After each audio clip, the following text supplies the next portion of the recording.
तो फ्रेंड्स आज हम स्टार्ट कर रहे हैं 10th क्लास बायोलॉजी का 3rd चैप्टर जिसका नाम है हाउ डू ऑर्गेनिज्म रिप्रोड्यूस। यानी जो ऑर्गेनिज्म होते हैं वो रिप्रोड्यूस कैसे करते हैं, यानी जो एग्जिस्टिंग ऑर्गेनिज्म है, जो पेरेंट्स हैं वो अपने चिल्ड्रन को कैसे प्रोड्यूस करते हैं, तो उसके बारे में आज हम पढ़ेंगे। तो जो ऑर्गेनिज्म है वो एक प्रोसेस होती है रिप्रोडक्शन, उसके थ्रू रिप्रोड्यूस करते हैं। तो पढ़ते हैं पहले रिप्रोडक्शन क्या होता है। तो रिप्रोडक्शन बोलते हैं the production of new organism from the existing organism of the same species. तीन चीजें यहाँ पे, the production of new organism, नए ऑर्गेनिज्म प्रोड्यूस होगा कि कौन प्रोड्यूस करेगा, जो एग्जिस्टिंग ऑर्गेनिज्म है वो उसको प्रोड्यूस करेगा, जो पहले से ही एग्जिस्ट कर रहा है ऑर्गेनिज्म वही न्यू ऑर्गेनिज्म को प्रोड्यूस करेगा फ्रॉम द एग्जिस्टिंग ऑर्गेनिज्म। और जो न्यू ऑर्गेनिज्म को वो प्रोड्यूस करेगा वो उसी की स्पीसीज का होना चाहिए, यानी जो एग्जिस्टिंग ऑर्गेनिज्म है और जो नया ऑर्गेनिज्म है वो दोनों एक ही स्पीसीज के होने चाहिए, of the same species.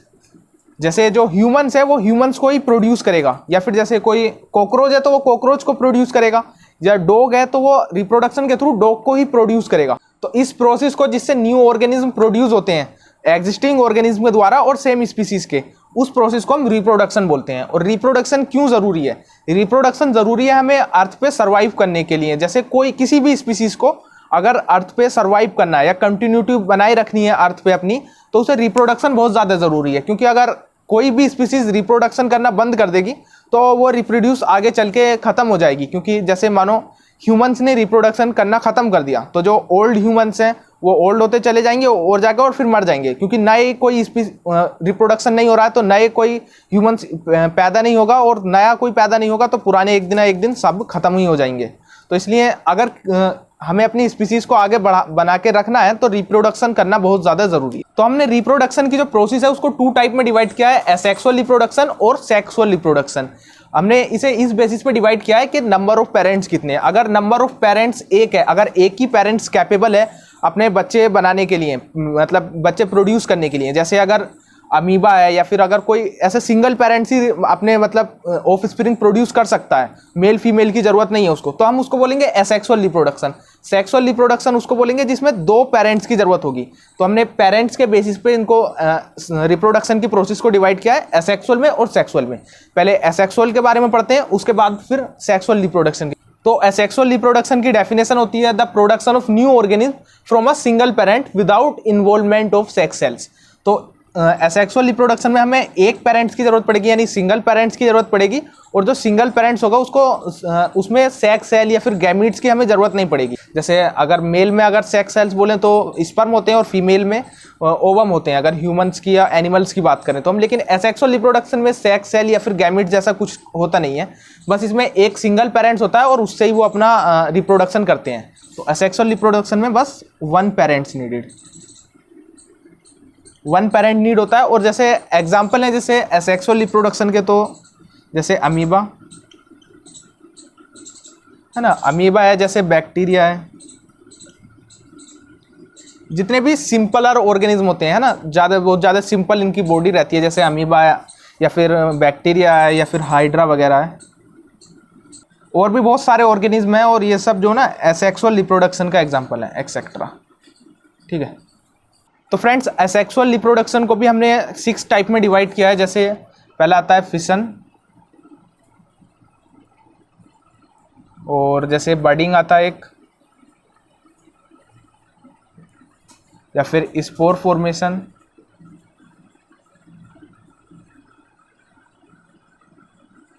Spore formation के बाद जैसे रीजनरेशन,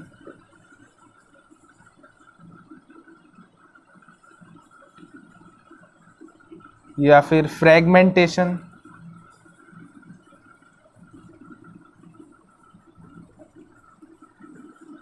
और जैसे एक होता है वेजिटेटिव प्रोपागेशन।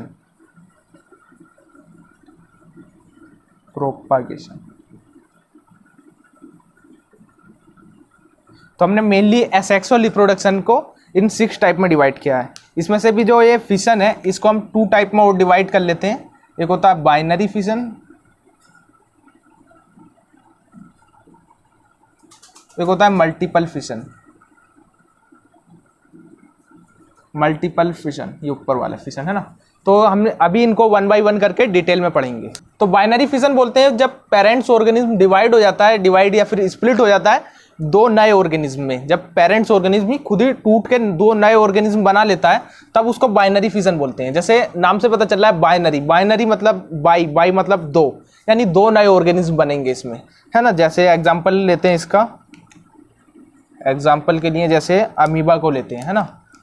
अमीबा इसका एग्जांपल है। जैसे पेरेंट्स अमीबा होता है, ठीक है, ये पेरेंट्स अमीबा है, ये इसका न्यूक्लियस है और इसके अंदर ये इसका वैक्यूल्स वगैरह है और ये यहाँ पर इसका साइटोप्लाज्म है, ठीक है। ये ऐसे फूड वैक्यूल्स है इसका, ओके। तो ऐसे ये न्यूक्लियस है और ये अमीबा, ये एक पेरेंट्स अमीबा है। अभी ये डिवाइड करेगा बाइनरी फिजन से और दो नए अमीबा बनाएगा खुद टूटकर। तो क्या होगा कि इसमें सबसे पहले तो जो इसका न्यूक्लियस है वो डिवाइड होना स्टार्ट होगा। जैसे अमीबा है ना, तो ये इस टाइप से, ये इस टाइप से होगा और इसका जो न्यूक्लियस है वो डिवाइड होना शुरू हो जाएगा इस टाइप से, थोड़ा बड़ा होकर ऐसे डिवाइड होने लगेगा। और इसका साइटोप्लाज्म है, ठीक है। अब आगे जो न्यूक्लियस है वो पूरा का पूरा डिवाइड हो जाएगा, अलग अलग हो जाएगा और फिर उसके बाद जो साइटोप्लाज्म है वो डिवाइड होना शुरू होगा। पहले न्यूक्लियस डिवाइड होता है, उसके बाद साइटोप्लाज्म डिवाइड होता है, ठीक है। इस तरीके से ऐसे हो जाएगा। दूसरा होगा, यहाँ पे न्यूक्लियस डिवाइड हो रहा था, अब ये साइटोप्लाज्म डिवाइड हो रहा है। ये न्यूक्लियस बिल्कुल अलग अलग हो गया, ठीक है, हल्का सा ऐसे जुड़ा हुआ है बस। और ये इसका ऐसे साइटोप्लाज्म है और फूड पार्टिकल्स वगैरह है इसके अंदर, ठीक है। ये अब इसका साइटोप्लाज्म डिवाइड हो रहा है और फिर थोड़ी देर बाद क्या होगा कि दो नए अमीबा बन जाएंगे। दो नए अमीबा बनेंगे, एक ये रहा और एक ये रहा, ठीक है। इसका अपना एक न्यूक्लियस होगा, इसका भी अपना न्यूक्लियस होगा, वैक्यूल्स वगैरह होगा, फूड इसने खाया होगा तो, और इसमें साइटोप्लाज्म होगा, इसमें यहाँ पर ऐसे साइटोप्लाज्म है। तो ऐसे पेरेंट अमीबा से डिवाइड होकर दो नए अमीबा बन गए। ये दो नए हैं, ये मतलब न्यू अमीबा, ये इनके ऑफस्प्रिंग है, ठीक है। और लेकिन जो पेरेंट्स अमीबा है वो खत्म हो गया, वो खुद स्प्लिट होकर दो नए ऑर्गेनिज्म में डिवाइड हो गया, दो नए अपने स्पीसीज के ऑर्गेनिज्म में डिवाइड हो गया, यानी रिप्रोडक्शन हो रहा है यहाँ पर। और इसी प्रोसेस को जब एक ऑर्गेनिज्म स्प्लिट होकर, ज़्यादातर जो बाइनरी फिजन होता है मोस्टली यूनिसेलुलर ऑर्गेनिज्म में होता है, तो यूनिसेलुलर ऑर्गेनिज्म जब डिवाइड होकर एक ऑर्गेनिज्म डिवाइड होकर टू नए ऑर्गेनिज्म बनाता है तब बोलते हैं बाइनरी फिजन हो रहा है। अब पढ़ते हैं मल्टीपल फिजन के बारे में। तो अब पढ़ते हैं मल्टीपल फिजन। मल्टीपल फिजन में क्या होता है, जो पेरेंट ऑर्गेनिज्म है वो डिवाइड या फिर स्प्लिट होता है to form many new organism, यानी ये जो पेरेंट ऑर्गेनिज्म है वो डिवाइड होगा और बहुत सारे ऑर्गेनिज्म बनाएगा एट द सेम टाइम, मतलब एक ही साथ वो खुद एक या मतलब बहुत सारे ऑर्गेनिज्म में स्प्लिट हो जाएगा। जैसे एग्जांपल लें प्लाज्मोडियम का।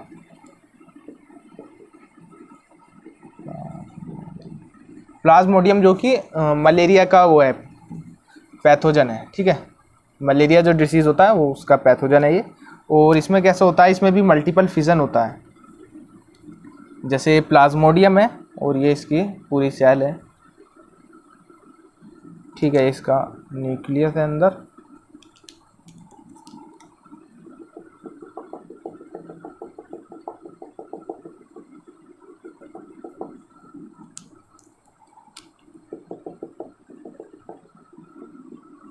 ठीक है। ये इस तरीके से है। अब क्या होगा कि इसके अंदर बहुत सारी नई छोटी छोटी सेल्स प्रोड्यूस हो जाएंगी इस टाइप से, जैसे प्लाज्मोडियम है और इसके अंदर ऐसे छोटी छोटी कई सारी,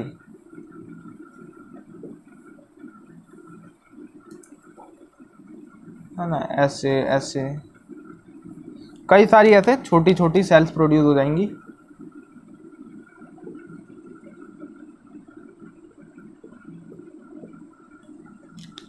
इस टाइप से रहेंगी।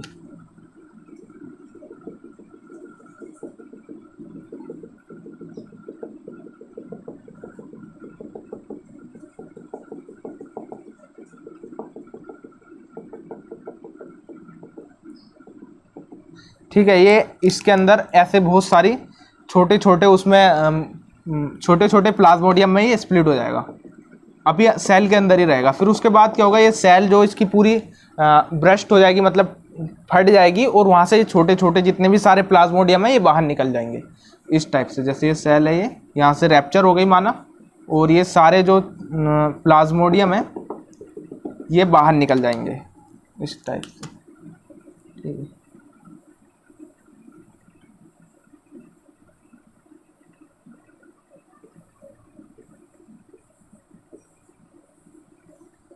ठीक है, इन सब के अंदर न्यूक्लियस है इनका।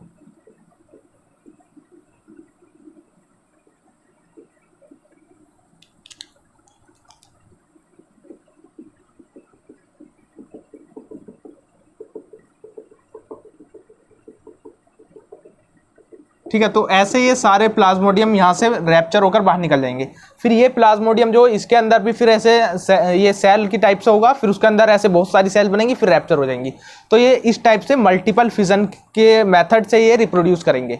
तो जो प्लाज्मोडियम है वो मल्टीपल फिजन का एग्जाम्पल है। तो फ्रेंड्स, अब पढ़ते हैं बडिंग के बारे में। बडिंग में क्या होता है, जो पेरेंट्स ऑर्गेनिज्म है उससे एक बर्ड निकलती है, वो बर्ड फिर ऐसे धीरे धीरे बड़ी होती रखती है, और फिर वो बर्ड पेरेंट जो ऑर्गेनिज्म है उससे डीअटैच हो जाती है, अलग हो जाती है, और एक नया ऑर्गेनिज्म बन जाता है।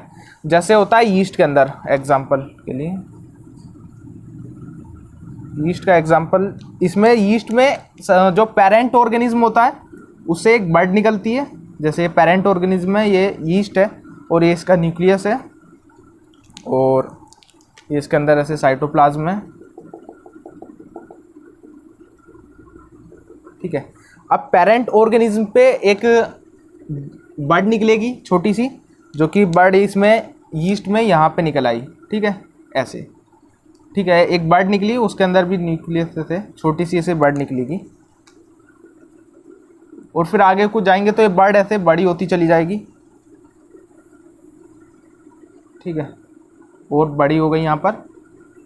ठीक है, ऐसे। ठीक है, ऐसे ये बर्ड बड़ी हो गई, और फिर और अगर आगे जाएंगे जैसे, तो और ये बर्ड जो है और ज़्यादा बड़ी हो जाएगी, बिल्कुल पेरेंट ऑर्गेनिज्म के बराबर ही हो जाएगी ऑलमोस्ट।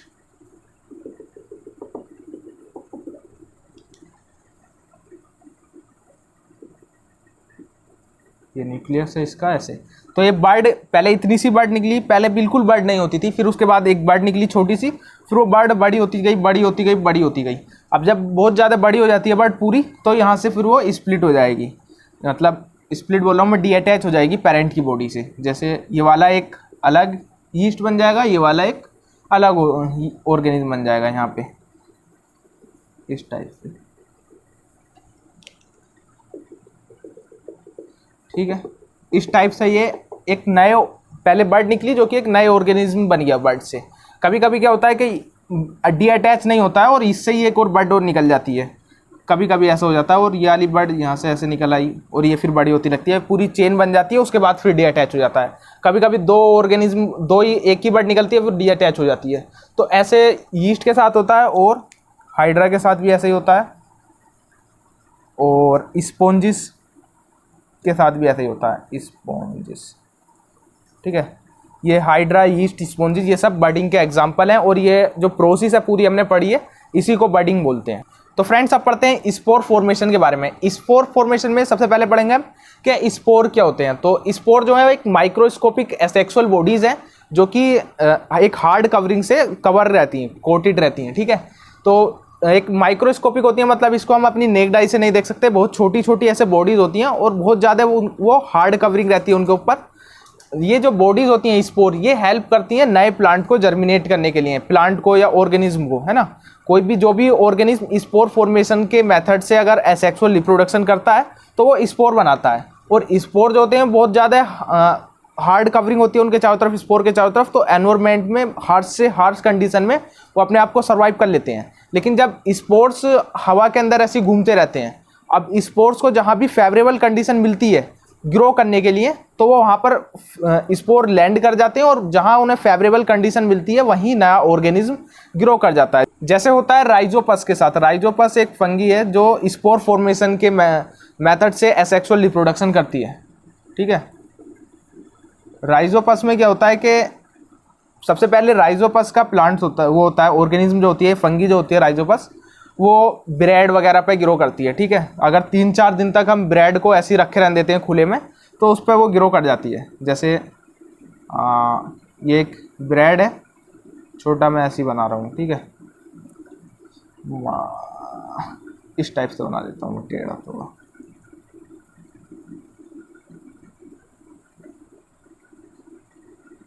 ठीक है, ये एक ब्रेड है, ब्रेड ब्रेड ब्रेड ब्रेड वही जो खाते हैं हम, है ना, वो वाला ब्रेड।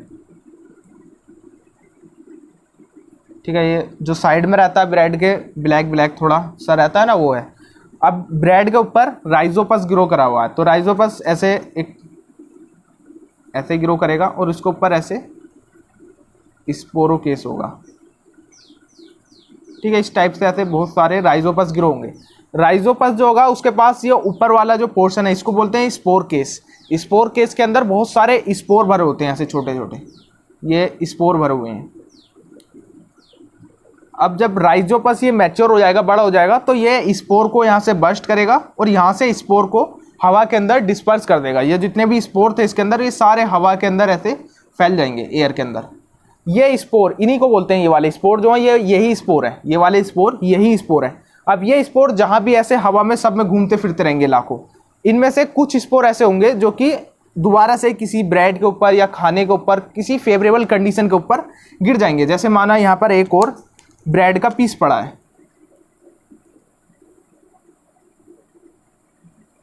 ठीक है, ये ब्रेड का एक पीस पड़ा है और माना कि ये जो स्पोर है ये यहाँ पर आकर, ये वाला स्पोर यहाँ पर आकर गिर गया।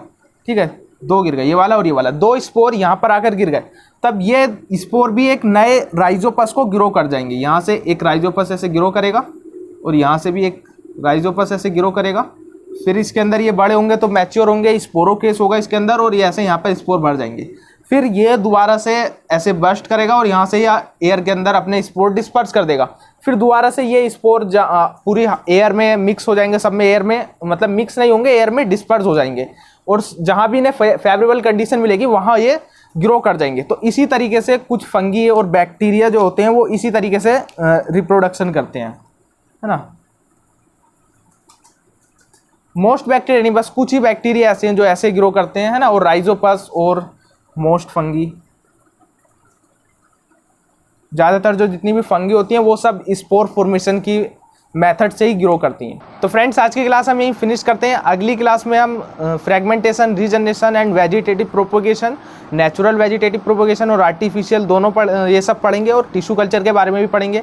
अगर अच्छी लगी वीडियो तो इसे अपने फ्रेंड के साथ शेयर करो, सब्सक्राइब करो चैनल को। अगर आपका कुछ भी समझ नहीं आता इस टॉपिक जो मैंने पढ़ाया है उसको आप कमेंट में लिखकर मुझसे पूछ सकते हैं।